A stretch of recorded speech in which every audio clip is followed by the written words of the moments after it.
Dans le passé, les steppes occupaient deux régions distinctes de la Moldova, la steppe de Budjak, sud, et la steppe de Belt, nord. Le relief de la zone de steppe est représenté par des plaines lisses, entrecoupées de vallées. Le climat y est aride, avec une longue période sèche et une quantité insuffisante de précipitations. La steppe d'aujourd'hui ne ressemble plus à ce qu'elle était il y a 100 ans. La beauté de steppe était marquée par la présence de 18 espèces de stipa, dont il n'y a que 4 aujourd'hui. Les herbes étaient si hautes qu'un homme à cheval pouvait passer inaperçu. Pendant l'été, la steppe change de couleur. Au début de l'été, c'est du vert. Fin juin, la steppe devient argentée. En juillet, elle jaunit et en août, elle sèche déjà. Les principales espèces de steppe sont les graminées.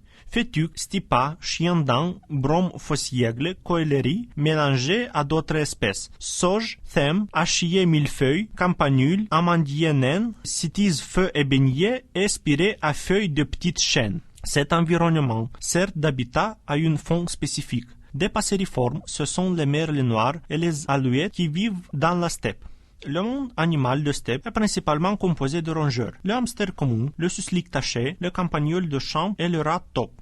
Le hamster commun est un rongeur de la taille d'un rat.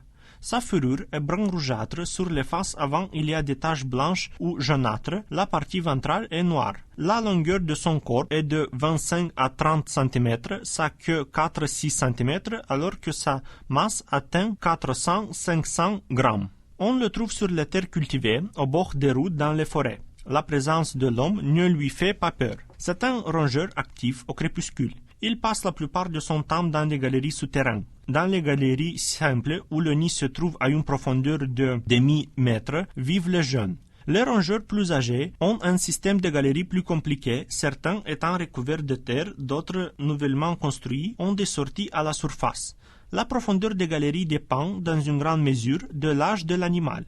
Ils préfèrent les sols argileux pour construire leurs galeries. Le hamster commun creuse légalement des galeries verticales aux espaces élargis, destinées à stocker des réserves de nourriture. En automne, le hamster commun migre de la zone de steppe vers les endroits aux cultures agricoles et arbustes afin de constituer des réserves de nourriture pour la période froide. La plupart de ces animaux accumulent dans les galeries des réserves de 6 à 8 kg. Leur nourriture dépend des cultures voisines. Après avoir préparé ses réserves de nourriture, le hamster commun hiberne depuis fin octobre à fin février-mars, parfois, voire jusqu'en avril, selon la météo. L'hibernation se distingue de celle des animaux accumulant des graisses, suslik, blaireau ou loir, en ce que le hamster commun se réveille à certains intervalles et se nourrit des réserves stockées. Les hivers doux, il peut également remonter à la surface. Le suslik tacheté est un animal de la famille de Suridés, mais il ne ressemble à l'écureuil ni en termes d'apparence ni de mode de vie. Il a le corps allongé, la tête et les oreilles relativement petites, des pattes courtes adaptées à creuser des galeries souterraines. Il est brun-gris, sur le dos à taches prononcées plus claires. La longueur du corps varie de 19 à 22 cm. Les mâles sont plus grands que la femelle. Il préfère les terres à faible végétation herbeuse, ce qui lui permet d'observer l'espace près de son terrier et de maintenir une connexion audiovisuelle avec d'autres individus. Pour la reproduction, il peuple les eaux aux roseaux denses et pour se nourrir, il visite les bassins riches en poissons. La remontée à la surface est déterminée par la météo. Suite au réchauffement climatique, certains individus apparaissent à la surface du sol, voire en février, mais dès qu'il fait de nouveau froid, ils se retirent dans leur galerie. Ils se nourrissent généralement de bulbes, de rhizomes, de graines de divers plants et de cultures agricoles, moins souvent d'insectes. Creusant des galeries, ils ameublent le sol.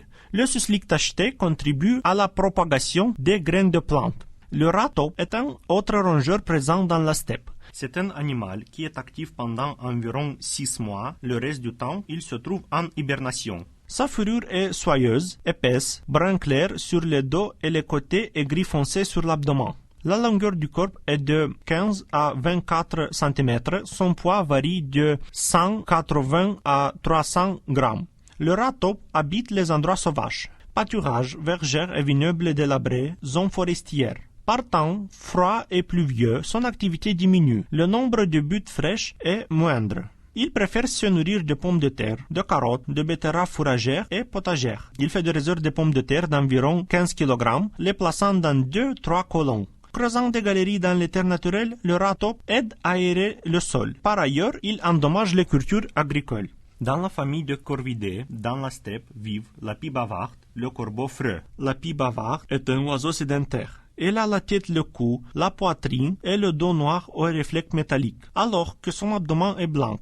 Elle peuple des espaces aux arbres et arbustes. La pie bavarde vit en couple toute l'année, alors qu'en hiver, elle forme des petits groupes. En consommant des insectes, elle aide à gérer le nombre de ravageurs. La steppe est également habitée par des oiseaux de proie, qui se nourrissent de rongeurs y présents, l'aigle de steppe, le faucon cobèze, la buse variable et le bussard Saint-Martin. L'aigle de steppe est un oiseau de taille.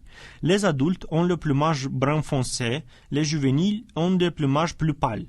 Il vit dans les endroits dégagés, dans les zones de steppe à végétation xérophyte. Il arrive dans les lieux de nidification en avril.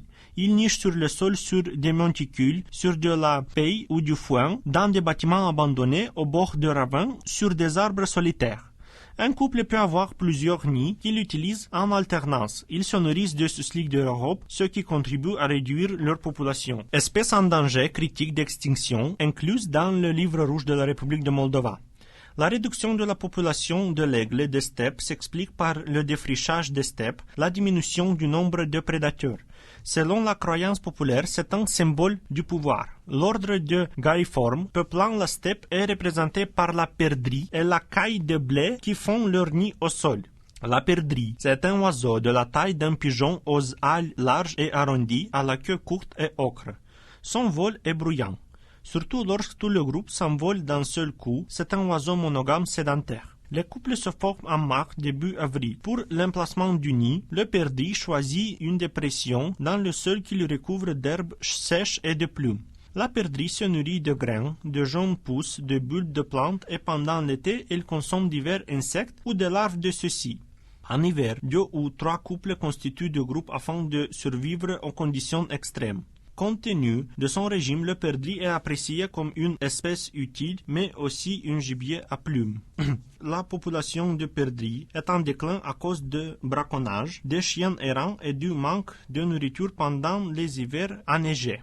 La steppe est inimaginable sans le chant de l'alouette calandre. C'est un oiseau facilement reconnaissable en raison de la tache noire de taille au cou et de la queue courte, des ailes longues, larges et blanches. Pendant la saison de reproduction, les oiseaux vivent en couple, ils nichent au sol utilisant de l'herbe et de fins racines ainsi que du duvet végétal pour construire le nid. À la fin de l'été, les migrations locales commencent se transformant en migrations d'automne vers les pays chauds. Les hivers sans neige ou à peu de neige les alouettes calandres y demeurent sans migrer. Elles consomment principalement des matières végétales, mais en période de nidification, elles consomment également de grandes quantités d'insectes. Aujourd'hui, la steppe est très exploitée par l'homme, ce qui a conduit à la destruction de l'habitat de certains oiseaux et animaux et à la diminution de leur population. Ce matériel a été élaboré dans le cadre du projet Accès égal fondé sur les droits de l'homme des personnes avec un handicap visuel ou auditif au patrimoine muséal mis en place par l'Alliance Infonet en partenariat avec le Musée national d'ethnographie et d'histoire naturelle, l'Association des sourds de République de Moldova, Radiovision et le Centre national d'information et de réadaptation de l'Association des aveugles de Moldova avec le soutien financier du ministère de l'Éducation, de la culture et de la recherche dans le cadre du programme de projets culturels mis en œuvre par les organisations à but non lucratif.